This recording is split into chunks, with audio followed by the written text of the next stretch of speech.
I'm pretty sure this patient was annoyed, and I don't think she's the first patient that's gotten annoyed at me about this.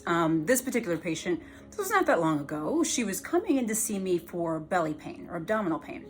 And so she comes in and I say, okay, well, tell me about it. And she starts talking, and I then start asking some questions, things like, okay, well, when exactly did it start? She's like, oh, well, just like a little while ago. And I said, well, can you tell me, like, is a little while too, is it like a few hours ago? Did it start a week ago, a few days ago? She clarifies, which is very helpful. And then we keep going on, and I ask some more questions, like things like, how bad is the pain? Like on a scale of 0 to 10, 10 being the worst. You probably heard of that pain scale. What's the pain like? Like, what does it feel like? You know how some pains, especially like belly pains as an example, can feel dull and crampy, like a cramp. And then some belly pains can feel like just something sharp, just in your belly that's super, super sharp and severe, right? So I wanted to get a sense of that. As I was asking questions, I kind of noticed that she seemed annoyed. She seemed kind of impatient might be the word, but I think annoyed is probably the better word. To the point where I needed to stop and say, is everything okay? Are you in pain now? I didn't think it was anything I was doing. And she said, I just have this pain. I just want to get rid of it. And I realized then that my questions and how many questions I had, and I still had more questions, let me tell you, I realized that was probably felt a bit annoying to her. She wanted to get to the root of her pain. She wanted to figure it out. She wanted to go away, completely understandable. And I think in that moment, she didn't understand or realize why I needed to ask all the questions I was asking. Now, let me tell you something about me, okay? As a family doctor, I ask a lot of questions. I mean, she's not the first one that has seemed a little annoyed at all the questions I ask sometimes when patients are trying to describe what's going on with them. I've even had medical residents I'm teaching be, I think, a little exasperated with all the questions that Dr. Caudle asks. But the way that I am is, and I've often felt this way, is I'm asking questions because sometimes I can't know what to do or what I think is going on unless I ask all of these questions. Like, let me give you an example, right? Okay, so abdominal pain, which is belly pain. Your belly, right? What could it be? I mean, what could it not be? I mean, it could be so many things, especially with the belly. It could be pancreatitis. It could be appendicitis. It could be diverticulitis. It could be cholecystitis. You could have an ulcer. You could have really bad acid reflux. You could have a hernia. An umbilical hernia, a strangulated umbilical hernia. I mean, you kind of get my point, right? You could have really bad gastritis. When we're talking about something like the belly, or honestly, like, the same thing is like with the back or with the leg. Like, somebody comes in, they're like, I have pain here. I always think that there's so many things it could be. And this, by the way, is what we call a differential diagnosis. Let me just segue and fill you in a little bit on even what we're taught in medical school. We're taught mnemonics, or sort of phrases and sort of cues to help us remember the different types of questions that we need to ask. So I'll give you one that you might be able to use in your daily life, like when you're seeing your doctor. One is called old carts, OLDCARTS, okay? Old carts stands for, with whatever pain or issue is going on with the patient, you want to ask for O, the onset.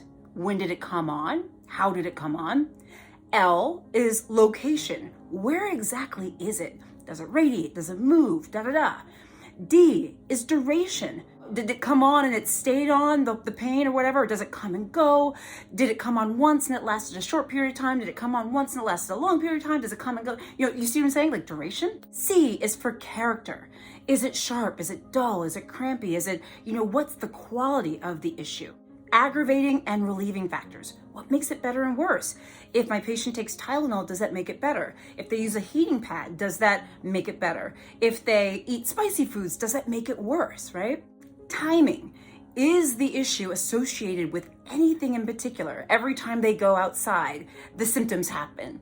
Every time they do XYZ, or every time they go to sleep, or every time they lie flat, or every time they eat something, that timing really matters. And then severity, especially when it comes to pain, where oftentimes we use a pain scale, 0 to 10, 10 being the worst pain, okay?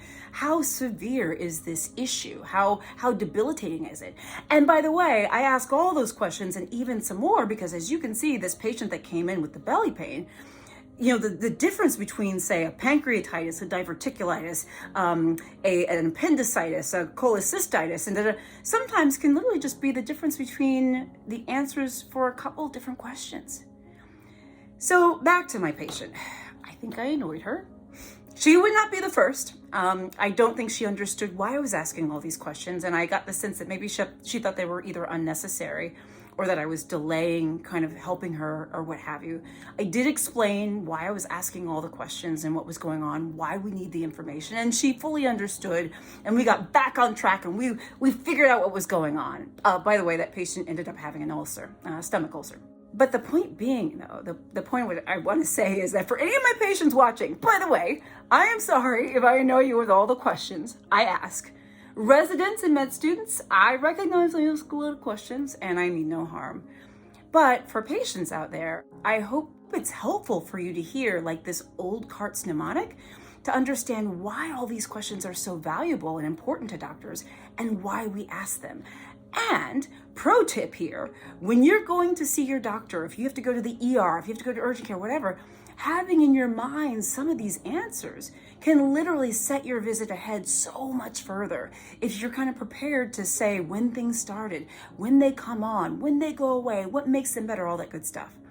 So I hope this is helpful for you when you go to your doctor's office visits in the future. I hope my questions do not annoy you, my current patients, my prior patients, my past patients, and my future patients. But please understand it's all in the name of trying to figure out what's going on and treating you to the best of my ability. And by the way, this is not unique to me.